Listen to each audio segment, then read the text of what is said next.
دوستو آج کے بیان کا عنوان ہے رمضان کے دوسرے جمعے کی فضیلت، قیامت کا خوفناک منظر اور روزے کی سفارش۔ نظام عالم کو پہلے برباد کیا جائے گا، پھر یکدم سارا وجود ملا لیا جائے گا۔ اذا السماء انشقت، یہ آسمان کڑاک کڑاک کر کے پھٹ پڑے گا۔ پروردگار عالم نے مسلمانوں کے لیے ہر آیت میں ہدایت رکھی ہے، فلاح و بہبود کی منزلیں یہ ہر آیت کے اندر اللہ پاک نے رکھ دی۔ کیا بتاؤں، آج تک میرے تیرے دل میں اس بات نے یقین نہیں پکڑا کہ یہ قرآن کریم اللہ کا کلام ہے یا کسی بندے کا کلام ہے۔ خود اللہ کی عظمت ہمارے دلوں میں کہاں ہے؟ یہ تو اللہ پاک نے سوٹا لے کر اپنی خدائی ہم سے منوا رکھی ہے کہ کسی کی موت بھیج رہا ہے، کسی کو پیدا کر رہا ہے، کسی کو ہسپتال میں پھینک دیتا ہے، کسی کو تڑپتے ہوئے بازار میں لٹا دیتا ہے، کسی کو بھیک مانگتے ہوئے کو تخت شہنشاہی پہ بٹھا دیتا ہے، بادشاہ کا کان پکڑ کر گلیوں میں بھیک کے ٹکڑے منگوا دیتا ہے۔ خدا نے اپنی خدائی یوں منوا رکھی ہے۔ جہاں تک عظمتوں کا سوال ہے وہ ہمارے یہاں کہاں ہے؟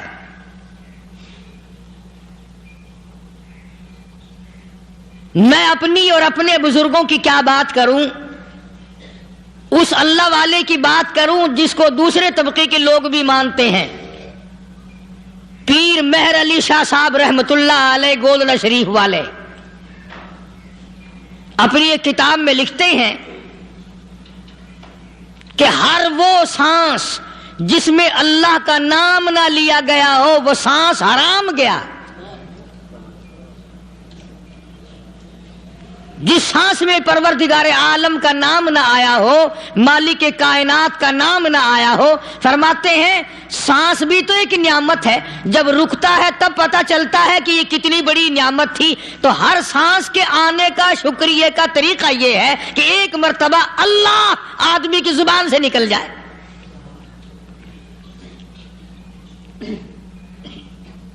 ابھی تو میری تیری نظروں میں اولاد نعمت ہے، کوٹھی نعمت ہے، بنگلہ نعمت ہے، کار نعمت ہے، پیسے نعمت ہیں، لیکن اصل نعمت جو سانس آ رہی ہے اس کو جانتے ہی نہیں۔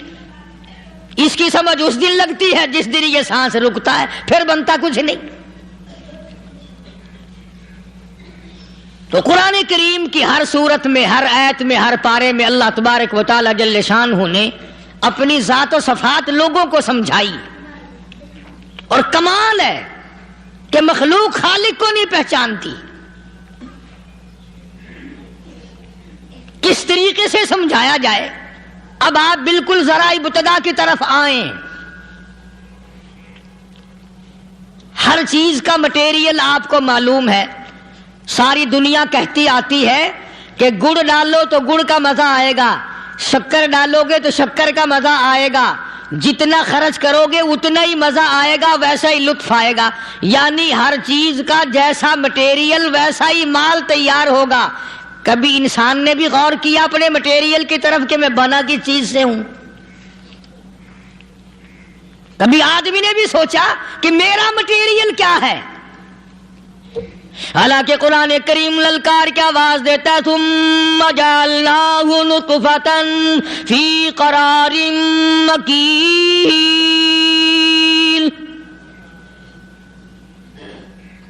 ثم جعلناہ نطفۃ من ماء مہین، میں نے تجھے ذلیل پانی سے بنایا، گندے پانی سے بنایا۔ هل أتى على الإنسان حين من الدهر لم يكن شيئا مذكورا، میں نے تجھے ایسی چیز سے بنایا جس چیز کا نام لینا بھی تیرے ماں باپ پسند نہیں کرتے تھے۔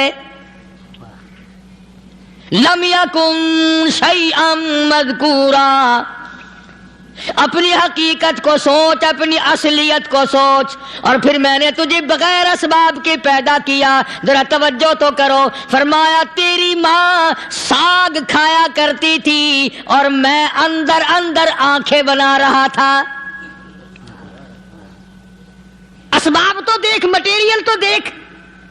ماں ساگ کھاتی ہے، اندر آنکھیں بن رہی ہیں جو سارے جہان کو دیکھ لیں. اماں گاجریں کھاتی ہے، اندر دل بن رہا ہے. اماں روٹیاں کھاتی ہے، اندر دماغ تیار ہو رہا ہے. اماں دال کھاتی ہے، اندر زبان تیار ہو رہی ہے. کس نے بنائے؟ فرمایا آؤ. کبھی تم نے آسمان دیکھ کر تمہاری سمجھ میں نہیں آتا، ستاروں سے میں سمجھ میں نہیں آتا، چاند کو دیکھ کر میری خدائی سمجھ میں نہیں آتی، سورج کو دیکھ کر میری خدائی سمجھ میں نہیں آتی. اور چل تو اپنے اصلیت کی طرف تو دیکھ کر مجھے مان جا. اپنے مٹیریل تو دیکھ. فرمایا تیری اماں ہزاروں چیزیں، سبزیاں، ترکاریاں، دال، گوشت کھاتی ہے، اندر ہڈیاں بن رہی ہیں. ادھر چائے کا پانی پیتی جاتی ہے تیری اماں، میں اندر اندر کتنا بہترین چہرہ بناتا جا رہا ہوں. فرمایا یخلقکم فی بطون امہاتکم خلقا من بعد خلق فی ظلمات ثلاث. اور میرے بندے میں نے تجھے 3 اندھیروں میں پالا. ماں کے پیٹ کا اندھیرا، جھلی کا اندھیرا، رحم کا اندھیرا. ماں کو پتہ نہیں، ماں سوئی ہوئی ہے، میں بنا رہا ہوں. تیری اماں کام کاج میں لگی ہوئی ہے، میں تجھے بنانے میں لگا ہوا ہوں. یہ پیارے پیارے لب کس نے بنائے؟ یہ پیاری پیاری آنکھیں کس نے بنائی؟ یہ کان کس نے بنائے؟ ان کانوں کے اندر جھلی اور پردے کس نے لگائے؟ یہ زبان کس نے دی؟ یہ دل و دماغ کس نے دیا؟ فرمایا میرے بندے کبھی تو غور کیا کر. ذالکم اللہ ربکم لہ الملک. تیری رگ رگ بنانے والا میں. اور میرے بندے مجھے اپنی کبریائی کی قسم، جتنے یہ تیرے سر پہ بال ہیں ایک بھی کسی اور کا بنایا ہوا نہیں. شکل تو کجا، لب تو کہاں، آنکھیں تو کون بنائے گا، ہاتھ تو کون بنا سکتا ہے، پیر تو کون بنا سکتا ہے، دل و دماغ تو کون بنا سکتا ہے. دماغ کے اندر سونگھنے کی طاقت کس نے رکھی؟ زبان کے اندر بولنے کی طاقت کس نے رکھی؟ چکھنے کی طاقت کس نے رکھی؟ ہاتھ کے اندر پکڑنے کی طاقت کس نے رکھی؟ پیر کے اندر چلنے کی طاقت کس نے رکھی؟ کانوں کے اندر سننے کی طاقت کس نے رکھی؟ فرمایا ذالکم اللہ ربکم. اور میرے بندے جب یہ سب کچھ کرنے والا میں اور میری یہ بات بھی مان جا تیرا رب میں ہوں. کوئی نہیں میرے سوا تیری بگڑی بنانے والا، تیری مشکل کشائی کرنے والا کوئی نہیں، تیری حاجت روائی کرنے والا کوئی نہیں، تیری بگڑی بنانے والا کوئی نہیں. فرمایا تیری تو کیا مجال ہے. بڑے بڑے جب پھنسے سب نے میری ذات کو پکارا. فلما نجاہم الی البر اذا ہم یشرکون. جب آرام پہنچتا ہے، جب میں دولت دے دوں، اولاد دے دوں، مال دے دوں، مقدمے سے بری کر دوں، تندرستی عطا کر دوں، اللہ پاک فرماتے ہیں جب تو یوں کہتا ہوا عدالت سے نکلتا ہے نا فلانے بزرگ نے مینوں بری کرا دیتا، فرمایا میرا غضب جوش میں آتا ہے، تیرے پیر پکڑ کر پٹک پٹک کے تجھے زمین میں ماروں. کیا میں نے نام غیروں کا؟ تو خود گوارا نہیں کر سکتا، جو تیری ہو وہ کسی سے آنکھ لڑائے، اور میں کیسے گوارا کروں بندہ میرا سر دوسرے کے آگے جھکائے؟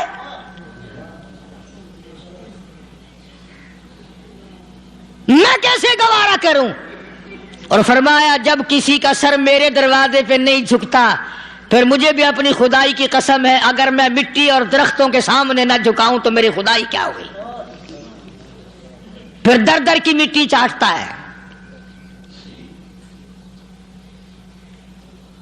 کون آج اللہ کی قرآن کریم کو مانتا ہے؟ عورتوں کے اندر جو سیلاب چل گیا سو چل گیا، جو بات چل نکلی سو چل نکلی۔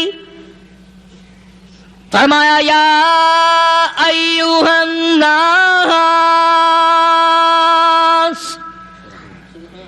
او لوگو، او بادشاہ، او امیرو، گورنرو، وزیرو، سفیرو، ذمہ دارو، تاجرو، یا ایھا الناس، او مولویو، او پیرو، او فقیرو، دروی درویشو، کلندرو، یا ایھا الناس، او لوگو، اتقوا ربکم، ڈرو اس پروردگار سے جس کے ایک حکم سے سارا نظام عالم ذرہ ذرہ ہو کر برباد ہو جائے گا۔ ڈرو اس مالک سے جو ایک منٹ میں بے اولادہ بنا سکتا ہے، ایک منٹ میں کوٹھی کو برباد کر سکتا ہے، ایک منٹ میں تمام نعمتوں کو چھین کر فقیر بنا سکتا ہے۔ بس ہم کہتے ہیں، آپ سنتے ہیں، دل میں یہ باتیں جمتی نہیں۔ اللہ فرماتے ہیں وَفِي أَنفُسِكُمْ أَفَلَا تُبْصِرُونَ، اگر میری خدائی تیری سمجھ میں قرآن کریم سے نہیں آئی، کالی کملی والے صلی اللہ علیہ وسلم کے فرمان سے نہ آئی، تو پھر 360 جوڑ سر سے لے کر پیروں کی انگلی تک میں نے لگائے ہوئے ہیں۔ اپنے ایک ایک جوڑ سے پوچھ لے تجھے کس نے بنایا؟ ایک ایک جوڑ سے پوچھ، ان کے اندر ملک کس نے رکھی؟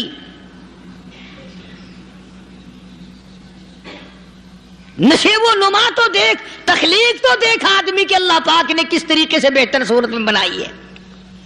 اور ظاہر ہے اللہ نے کسی کی امداد نہیں لی کہ آؤ ذرا کان بنوانا جی اچھے سے، ذرا آپ کی فرم آنکھ بنانے والی ہے، آنکھ آپ کی ہو جائے، زبان میری ہو جائے، بندہ بن جائے گا۔ فرمایا نہیں، دنیا کے کام کرتے پھرو، بناتے پھرو، چلتے پھرو۔ فرمایا میرے بندے کا بال تم کوئی ساری دنیا کے سائنسدان ٹیکنالوجی کے ماہر مل کر بنا ہی نہیں سکتے۔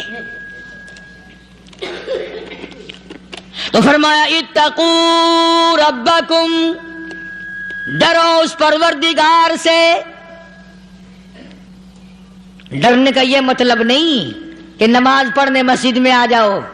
فرمایا اتقوا ربکم، دکان پہ بیٹھا بیٹھا بھی ڈر، کارخانے میں کام کرتا کرتا بھی ڈر، مزدوری کے لیے جاتا آتا بھی ڈر، گلی میں سے گزرتا ہوا بھی ڈر۔ اتقوا ربکم، ڈر اس پروردگار سے، مال خریدتا ہوا بھی ڈر، بیچتے وقت بھی ڈر،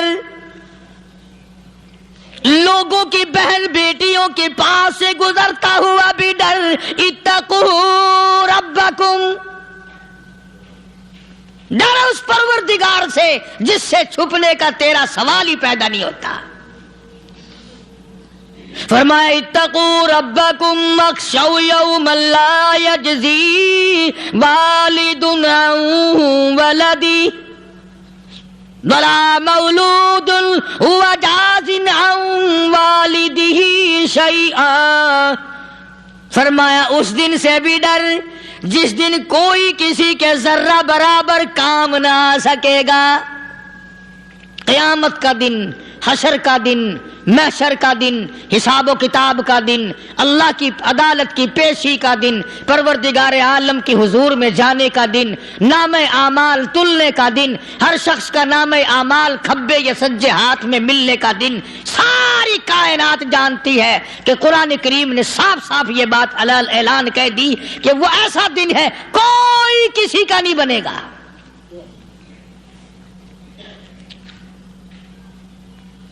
اولاد ماں باپ کی بننے کو تیار نہیں ہے، ماں باپ اولاد کے بننے اپنی اپنی میں جو پڑے ہوئے ہیں. بیوی خامند کی نہیں بنتی، خامند بیوی کا نہیں بنتا، اپنی اپنی مصیبت میں گرفتار ہے. روایت میں یوں آتا ہے، ارشاد ہے محمد عربی صلی اللہ علیہ وسلم کا کہ یہ جو دماغ ہے ناک کے ذریعے بہہ کر باہر نکل جائے گا. سوا نیزے پہ سورج کی تپش، آنکھوں سے خون بہے گا. اہل محشر پناہ پکار اٹھیں گے، اور پھر کوئی 1-2 گھنٹے کی تو بات نہیں. قرآن کریم کی روح سے اور آیت کی صاف وضاحت سے پتہ چلتا ہے 50,000 سال کا ایک دن. ذرا تصور میں تو لاؤ. ارے آج تم نماز کی پرواہ نہیں کرتے، رضائی نہیں اتار سکتے، صبح کو پڑے رہتے ہو، کب تصور میں آئے گی یہ بات کہ 50,000 سال کا دن کیسے گزرے گا؟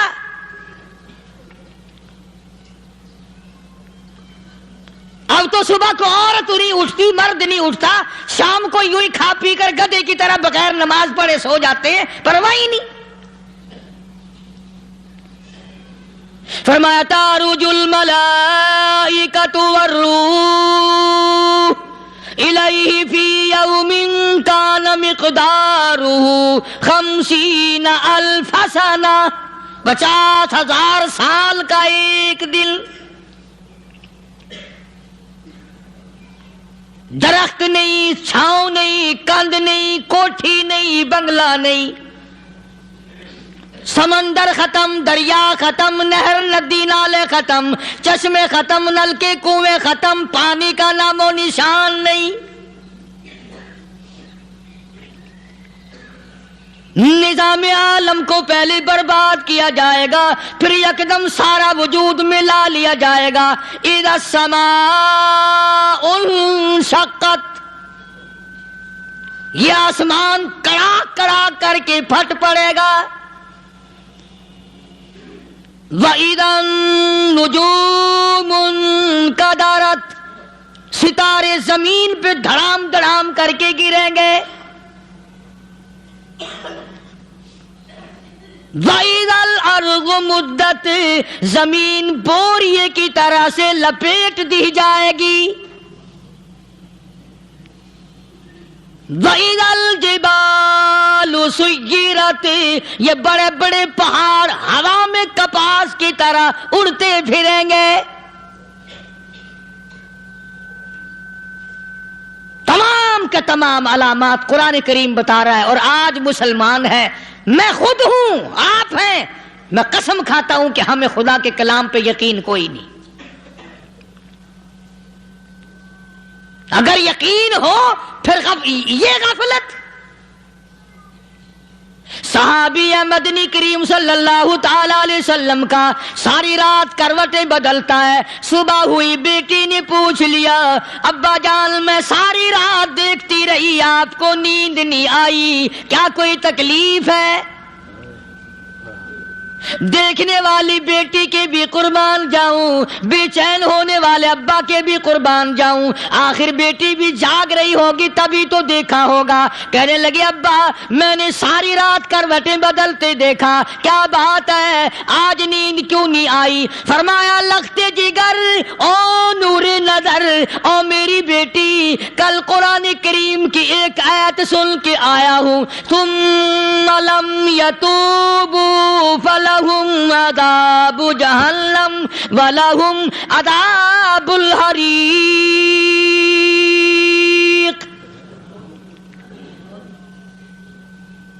او میری بیٹی جس نے قرآن کریم کے ذریعے جہنم کی خبر سن لی ہو، جہنم کے انگاروں کی خبر سنی ہو، جس نے جہنم کی تباہ کاریاں سن لی ہو، او میری بیٹی نیند کیسے آئے؟ کیسے نیند آئے؟ امام شافعی رحمت اللہ علیہ اتنے بڑے جلیل القدر ولی کامل ہے، وقت کے امام ہے، پرہیزگار متقی ہے، اپنی بیٹی کو فرمانے لگے لختے جگر تیری آنکھیں بگڑتی چلی جا رہی ہیں، میں دیکھتا ہوں تو ساری رات نیند نہیں کرتی، ساری رات سوتی نہیں، مصلی پہ کھڑی ہو کر قرآن پڑھتی رہتی ہے، تو کچھ نیند کر لیا کر، آنکھوں سے محتاج ہو جائے گی۔ عرض کرنے لگے ابا جان نیند آتی ہے، بستر پہ لیٹ جاتی ہوں، آنکھ لگنے کو ہوتی ہے، فوراً میرے دل میں خیال آتا ہے شافی کی بیٹی تو نے تو بستر سنبھال لیا، صبح تیری نامعلوم زمین کے اوپر ہوگی یا لاکھوں من مٹی کے نیچے ہوگی۔ پھر میری نیند اکھڑ جاتی ہے، پھر کھڑی ہو کر خدا کا قرآن پڑھتی ہوں۔ وہ ساری رات قرآن پڑھا کرتے تھے، اور بدقسمت قوم تمہیں صبح اٹھ کر قرآن کا سپارہ پڑھنے کی توفیق نہیں ہے۔ مسلمان پر قرآن کا دیدار نصیب نہیں، قرآن کی زیارت نصیب نہیں، گدھے کی طرح کھاتے سو گئے اور گدھے کی طرح صبح اٹھ کر کھانا پینا شروع کر دیا۔ تو رب کے کلام کا اتنا باغی کہ تو دیکھنا پسند نہیں کرتا۔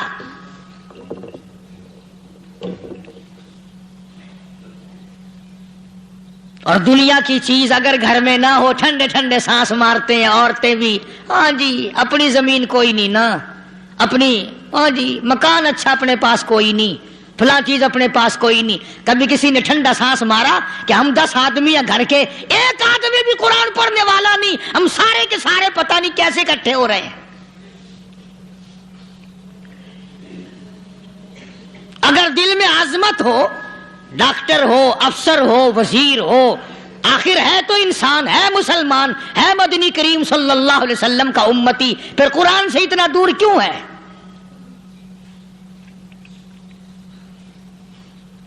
تو اللہ پاک جل شانہ نے فرمایا میرے بندے ہر حال میں ڈر، ہاں تیری ساری چلاکیوں کو میں جانتا ہوں، تیری ساری ہوشیاریوں کو میں اچھی طرح جانتا ہوں۔ فرمایا وہ دن دور نہیں، آیا وقت قیامت کا، آیا، کوئی کسی کے کام نہیں آئے گا۔ فرمایا ان وعد اللہ حق فلا تغرنکم الحیات الدنیا۔ دنیا نے پھنسا لیا، چہل پہل میں پھنس گئے، اس کے رنگ روغن میں لگ گئے، اس کی زیب و زینت میں لگ گئے، رات اسی کی سوچ ہے، دن میں اسی کا فکر ہے، اور مرنے کا کسی کو بھی فکر نہیں۔ قرآن کریم کے آخری سورت کا آخری لقمان کے آخری آیتوں میں عجیب مضمون رکھا ہے۔ فرمایا ان اللہ عندہ علم الساعۃ وینزل الغیث۔ قیامت کا ٹھیک وقت اللہ کے سوا کوئی نہیں جانتا۔ کسے معلوم ہے ابھی اگلے منٹ میں کیا ہو جائے گا، سیکنڈ میں کیا ہو جائے گا؟ اچھا ایک بات میرے ذہن میں آئی، یہ بڑے بڑے لوگ آپ کو ملیں گے دیہاتوں میں بھی، بازاروں میں بھی، شہروں میں بھی، فلانا بزرگ غیب کی باتیں بتایا کرتا تھا، فلانا ولی یوں بتایا کرتا تھا۔ کبھی یہ بھی تو پوچھنا کہ اس ولی نے کبھی یہ بھی بتایا کہ میں مروں گا کب، کس دن مروں گا؟ جب اپنی موت کا پتہ نہیں تو اور کسی چیز کا کیا پتہ ہے؟ صرف اٹکل پچو تیر لگانے والی بات ہے۔ ابھی چند مہینے ہوئے یہاں میرے پاس چند نوجوان آئے ملتان شہر سے، اور کہنے لگے کہ 25,000 کی چوری ہو گئی ہے، بتا کدھر کون لے گیا، کدھر لے گیا؟ میرے پاس آئے یہاں، میں نے کہا بتا دوں گا پر آدھے لوں گا۔ کہنے لگا نہیں دیکھا نا جی اتنا تو نہ کرو۔ اور میں نے کہا وہ سارے ہی چلے گئے یار، یقین کرو میں یہاں چارپائی میں بیٹھا ہوں دروازے کے باہر، عصر کے بعد پوری پارٹی آئی اسی شہر کی کہ 25,000 روپیہ گم ہو گیا ہے، بتا کدھر گیا ہے؟ سب لوگ کہتے ہیں قاری حنیف بتاتا ہے، سنو قاری حنیف بتاتا ہے، قلعہ کرا دوں گا میں۔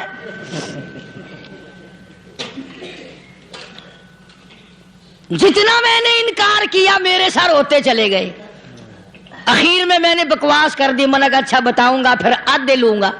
کہنے لگے نہیں تماشا دیکھا، یعنی اندازہ لگاؤ کہ ہم شہر سے سن کر آئے ہیں کہ قاری حنیف چوریاں بتاتا ہے۔ اللہ غنی، کس کو معلوم ہے کہ ابھی کیا ہو جائے گا؟ اللہ پاک نے کسی کو نہیں بتایا. فرمایا ان اللہ عندہ علم الساعۃ وینزل الغیث.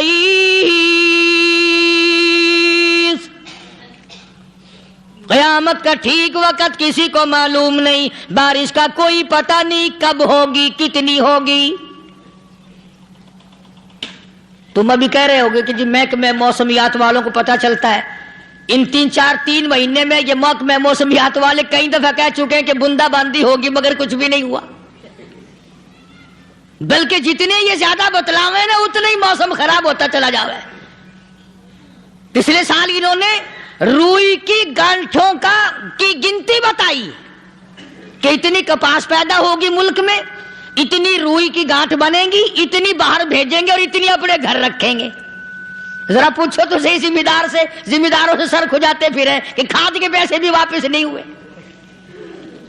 بھلا کسی کو کیا پتا کہ ابھی کیا تھا اور ابھی کیا ہو جائے گا، کل کیا ہوگا، پرسوں کیا. ایک اللہ کی ذات جانتی ہے. فرمایا وَيُنَزِّلُ الْغَيْثَ، کوئی نہیں جانتا بارش کب ہوگی، کتنی ہوگی، کہاں تک ہوگی، کس قدر ہوگی، کس طرح میں ہوگی، کہاں نہیں ہوگی. وَيَعْلَمُ مَا فِي الْأَرْحَامِ، کوئی نہیں جانتا عورت کے پیٹ میں کیا ہے، لڑکا ہے کہ لڑکی. باپ کو پتہ نہیں، ماں کو پتہ نہیں، دادی کو پتہ نہیں، نانی کو پتہ نہیں. یوں کہ کسی کو پتہ ہو یا نہ ہو، حضرت صاحب کو پتہ لگ جاتا ہے. حضرت صاحب کو کیوں؟ حضرت صاحب ٹھڈ دے اندر وڑدا ہوندا ہے. تماشا دیکھ، کوئی کسی کو پتہ نہیں چلتا. اور خدا نے اپنی خدائی کسی کو تقسیم کر کے دینی نہیں. لم یلد ولم یولد، نہ میرے ماں باپ، نہ میں کسی کا باپ، نہ میری اولاد، نہ میں کسی کی اولاد. اللہ الصمد، بے نیاز، بے مثل، بے مثال ہوں. ہمیشہ سے ہوں اور ہمیشہ رہوں گا. سب میرے محتاج ہو، میرے دروازے کے گداگر ہو، میرے دروازے کے فقیر ہو، میرے دروازے کے دستے نگر ہو. آؤ مانگو کھاؤ، موت آئے مر جاؤ. اگر اکڑو گے، فرمایا پھر میں نے بڑی بڑی سزائیں دی ہیں لوگوں کو. ہاں میں تو توبہ بھی منہ سے نہیں نکلنے دیتا، کلمہ تو کلمہ ہائے نہیں کرنے دیتا میں. جب میں موت کا پیغام دوں یکدم دل کی حرکت بند ہو جاتی ہے. آئے بھی نہیں، اوئی بھی نہیں، اف بھی نہیں، کچھ بھی نہیں. فرمایا وَيَعْلَمُ مَا فِي الْأَرْحَامِ، کسی کو پتہ نہیں عورت کے پیٹ میں کیا چیز ہے. دیکھو نا، جس نے 9 مہینے بچہ پیٹ میں رکھا، جب بچہ پیدا ہوتا ہے نا، خود ماں بھی کان لگاتی ہے، بتائیں گی لڑکا ہے کہ لڑکی ہے. بےتابی سے انتظار کرتی ہے، بڑی بے قراری سے انتظار کرتی ہے عورت کہ یہ دائی بول لے، کوئی اور پاس والی بول لے، کوئی اور چھوٹی بڑی گھر کی عورت بول کے بتائے کہ لڑکا ہے کہ لڑکی ہے. اور جس نے 9 مہینے پیٹ میں رکھا، جب اس کو پتا نہیں تو پرلی طرف بیٹھے ہوئے حضرت صاحب کو پتا کیسے چل گیا. وَيَعْلَمُ مَا فِي الْأَرْحَامِ، زیادہ سے زیادہ تمہیں یہ کہیں گے جی فلاں بزرگ نے دعا کی تھی، اللہ میاں لڑکا دے گا، لڑکا ہو گیا. ٹھیک ہے، دعا تو بھی مانگ، بزرگ بھی مانگے، پیر بھی مانگے، فقیر بھی مانگے، عالم بھی مانگے، ماں بھی مانگے، باپ بھی مانگے، خاندان سارے مانگو. بات یہ ہے مانگو تو سارے، پر یوں کہو دینے والا وہ ایک ہے بس. یہ ہے اصل بات. اور مانگنے کی تو کوئی کسی کی وہ نہیں. امام الانبیاء محبوب کبریا حضرت محمد مصطفیٰ صلی اللہ تعالی علیہ وسلم سیدہ عائشہ صدیقہ رضی اللہ تعالیٰ عنہا فرماتی ہیں میں سوئی ہوئی تھی، اچانک میری آنکھ کھلی، میں نے کالی کملی والے کو سجدے میں دیکھا، رو رہے ہیں، دعائیں مانگ رہے ہیں، رو رہے ہیں. حضرت عائشہ فرماتی ہیں اللہ اکبر، فرماتی ہیں اتنے روئے سرکار مدینہ صلی اللہ علیہ وسلم، سانس رک گیا، سانس گھٹ گیا آپ کا. حضرت عائشہ فرماتی ہیں میں اپنا جگر پکڑ کے بیٹھ گئی، کہیں آج بیوہ تو نہیں ہو جاؤں گی. نبی نے اتنا مانگا اتنا مانگا اتنا مانگا، اس کائنات میں مانگنے والا کوئی آیا ہی نہیں۔ ہر آن مانگا، ہر لمحہ مانگا، ہر گھڑی مانگا، اور اتنا مانگا۔ میری بات لکھ کے لے جاؤ انشاءاللہ، کچی پکی بات نہیں۔ سیدہ عائشہ صدیقہ رضی اللہ تعالیٰ عنہ گواہ ہے، سیدہ فاطمہ الزہرا رضی اللہ تعالیٰ عنہ گواہ ہے، نبی کی گھر والی گواہ، نبی کی لخت جگر نوری نظر فاطمہ الزہرا گواہ، فرماتی ہے حضور کریم صلی اللہ علیہ وسلم کا جب آخری وقت آیا، آواز بالکل ختم ہو گئی، آواز بالکل پست ہو گئی، پھر بھی لب حرکت کرتے تھے، لب حرکت کرتے تھے، دونوں کی دونوں فرماتی ہیں ہم نے کان لگایا، آواز تھی ربی حبلی امتی، ربی حبلی امتی، اور میرے مولا میری امت کو معاف کر دے۔ اور خدا کی قسم کالی کملی والے نے آخری سانس تک مانگا ہی مانگا۔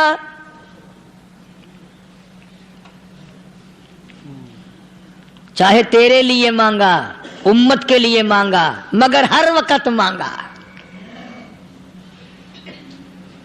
اور یوں فرمایا کہ میدان حشر میں جب لوگ چاروں طرف سے پریشان ہو کر، عاجز ہو کر، تنگ ہو کر، دھکے کھا کر، ذلیل ہو کر، انبیاء علیہ الصلوۃ والسلام کے مشورے سے جب حضور کریم صلی اللہ علیہ وسلم کے دربار میں آئیں گے، مشکاۃ شریف میں حدیث موجود ہے، ارشاد حضور کریم صلی اللہ علیہ وسلم کا، فرمایا لوگ مجھے سفارش کے لیے کہیں گے اللہ اکبر کبیرہ، تو یوں فرمایا یہ نہیں فرمایا کہ میں اللہ میاں کو ٹیلی فون کروں گا کہ دیکھنا ذرا خیال کرو امت آ رہی ہے میری، یا امت کو یہ کہے کہ رکا لے جاؤ، بلکہ یوں فرمایا جیسے امت آ کر کے مجھے پریشان کرے گی میں سجدہ کروں گا، میں سجدہ کروں گا، اس وقت بھی سر میرا در تیرا، جھولی میری عطا تیری۔ اور حدیث پاک کا اگر مضمون پڑھ کر دیکھو سارے مضامین حل ہو جائیں۔ یوں فرماتے ہیں خود حضور کریم کہ میں اتنا لمبا سجدہ کروں گا اس وقت قیامت میں، اتنا لمبا سجدہ کروں گا کہ 7 دن 7 راتیں کا وقت 1 ہفتے کے برابر وقت لگ جائے گا، میں سر سجدے سے نہیں اٹھاؤں گا۔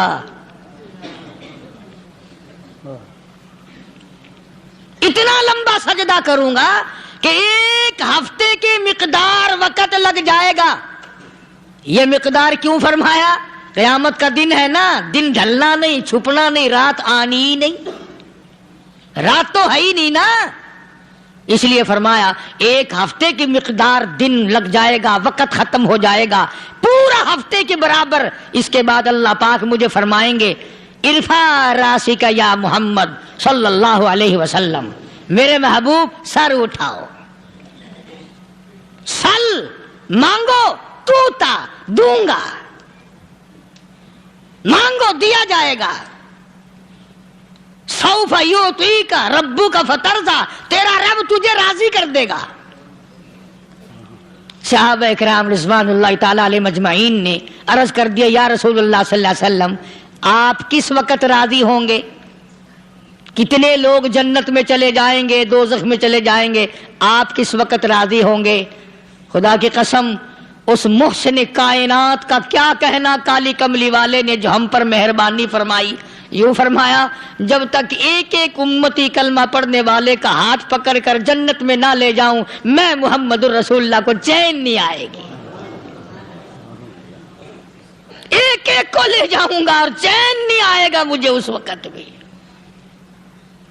تو عرض یہ کر رہا تھا کہ قرآن کریم نے اور تمام چیزوں میں عقیدے کا سدھار کہ عقیدہ بناؤ، یہ جو عقیدہ ہے نا اس کی حیثیت ایسی ہے جیسے پہلی اینٹ عمارت کی،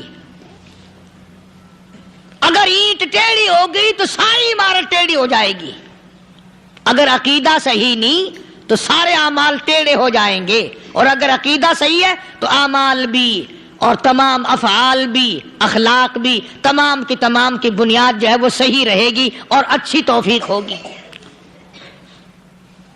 یہ عربی کلمہ ہے، آپ اور میں اگر کلمے کا معنی سمجھ لیں پھر بھی بات بنتی ہے۔ یہی تو معنی لا الہ الا اللہ، کوئی نہیں بگڑی بنانے والا، کوئی نہیں حاجت روا، کوئی نہیں مشکل کشا، کوئی نہیں تیرا ہاتھ پکڑنے والا، کوئی نہیں مجھے اور آپ کو اولاد دینے والا، کوئی نہیں بیوی بچے دینے والا، کوئی نہیں یہ ہر روز روٹی کھلانے پانی پلانے والا، اس کے سوا کوئی نہیں الا اللہ، ایک اللہ کی ذات ہے۔ اور فرمایا کہ یہ بتایا کس نے کہ یہ سب کچھ کرنے والا کون ہے؟ محمد الرسول اللہ صلی اللہ علیہ وسلم، کہ ہمارے آقا اور مولا حضرت محمد الرسول اللہ صلی اللہ علیہ وسلم نے بتایا۔ تو قرآن کریم کی ان آیتوں نے وضاحت کر دی، وما تدری نفس ماذا تکسب غدا، کسی کو پتہ نہیں کل کیا ہو جائے گا، صبح کو کیا ہو جائے گا، شام کو کیا ہو جائے گا۔ وما تدری نفس بأي أرض تموت، کوئی نہیں جانتا موت کس جگہ پہ آئے گی۔ کسے معلوم ہے کہ میری قبر کہاں بنے گی؟ کوئی نہیں جانتا میرے اس بدن کو جانور کھا جائیں گے۔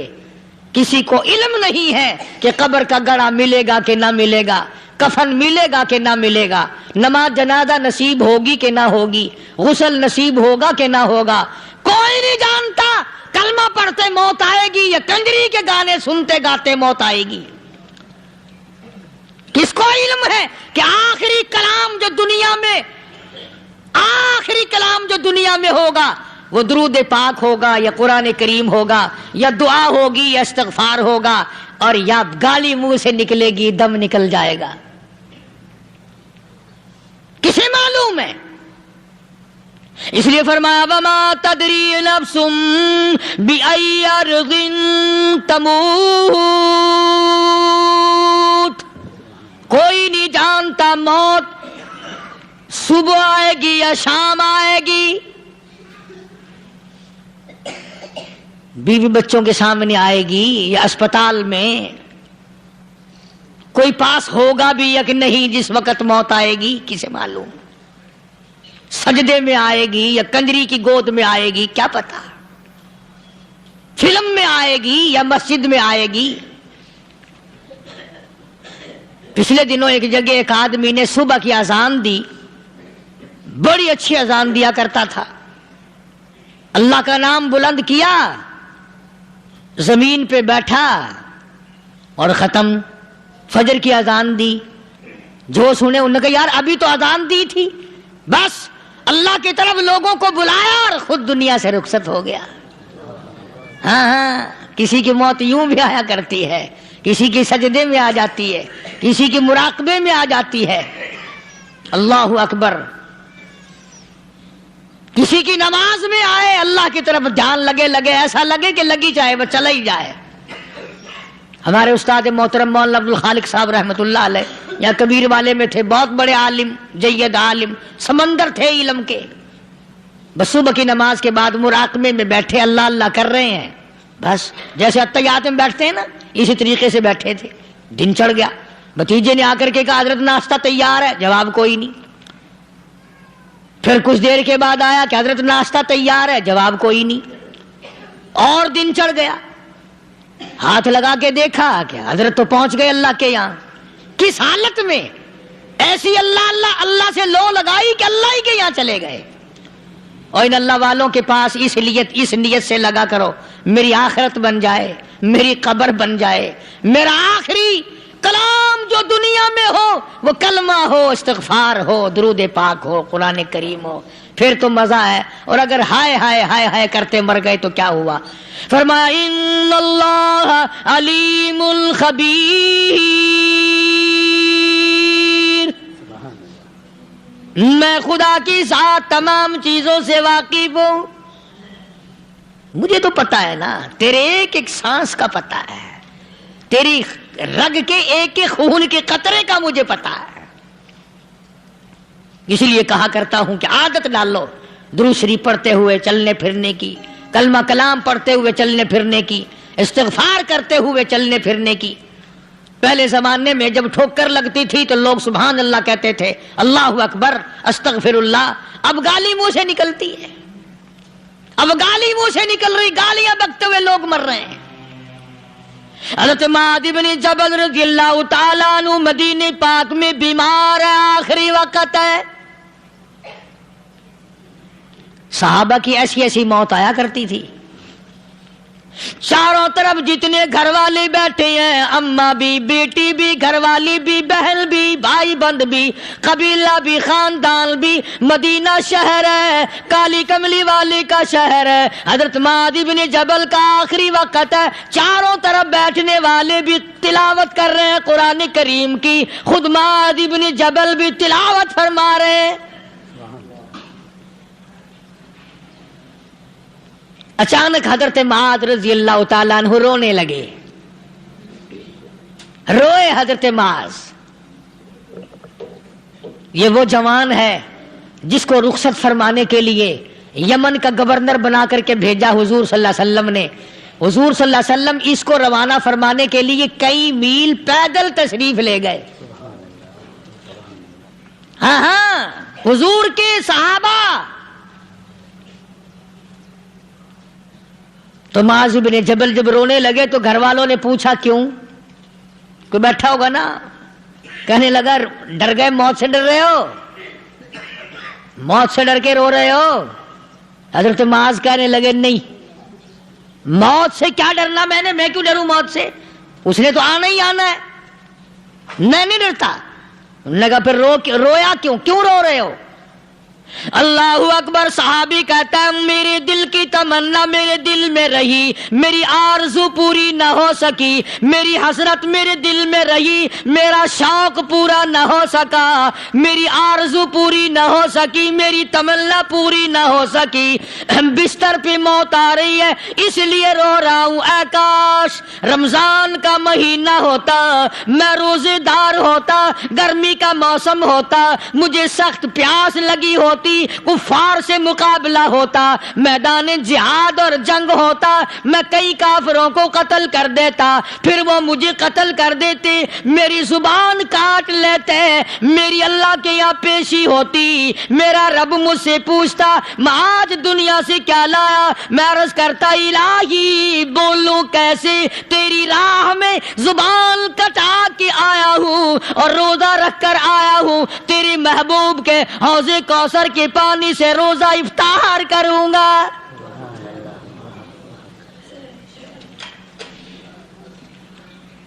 کہتا اس لیے رو پڑا ہوں کہ بستر پہ موت آ رہی ہے۔ ڈر کس چیز کا؟ یہ نہیں ڈرا کرتے تھے۔ حضرت ابو ایوب انصاری سب کہہ دو رضی اللہ تعالی عنہ، اللہ اکبر، کتنا بڑا مقدرہ والا جوان ہے۔ مدینہ پاک میں حضور کریم صلی اللہ علیہ وسلم نے اسی کے یہاں ڈیرا لگایا۔ آخری وقت ہے، بیمار ہے ابو ایوب انصاری۔ مدینے سے صحابہ جنگ کے لیے چلے۔ آؤ صحابہ کی تمنائیں دیکھو، ہم جتنے بیٹھے ہماری تمنا تو یہی ہے نا، کاروبار بڑھ جائے، مکان دکان کا ساز و سامان بڑھ جائے، یہ مل جائے وہ مل جائے، یہ ہو جائے وہ ہو جائے۔ ابو ایوب انصاری بیٹھے ہوئے دیکھ رہے ہیں صحابہ سواریوں پہ پیدل، تلوار، نیزے، تیر لے کے چلے۔ ابو ایوب انصاری کہنے لگے کہاں چلے ہو؟ کہ جہاد فی سبیل اللہ کے لیے۔ کہنے لگا مجھے بھی لے چلو۔ سمجھ رہے ہیں آپ سارے؟ فرمایا مجھے ساتھ لے چلو۔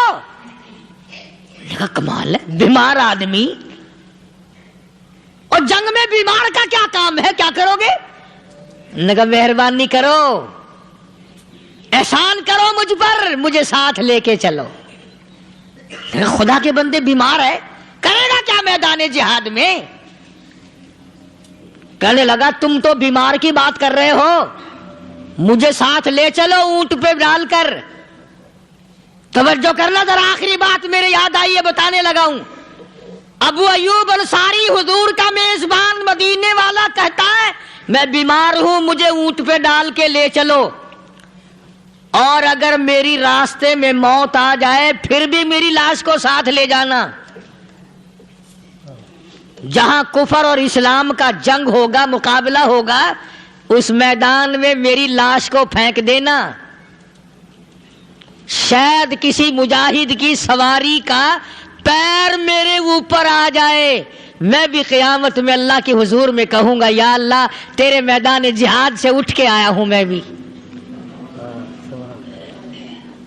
اندازہ لگا ابو ایوب انصاری کی تمناؤں کو دیکھ، حضرتوں کو دیکھ. فرمایا مجھے ساتھ لے چلو، اگر میری موت آ جائے تو لاش کو بھی پھینکنا نہیں، دفن راستے میں نہ کرنا، ساتھ لے چلو، وہاں میدان میں ڈال دینا، اور اسلام کے لیے جو لڑنے والے ہوں، کفر کو مٹانے والے ہوں، ان کے پیر میرے اوپر آ جائے میں کامیاب ہو جاؤں گا.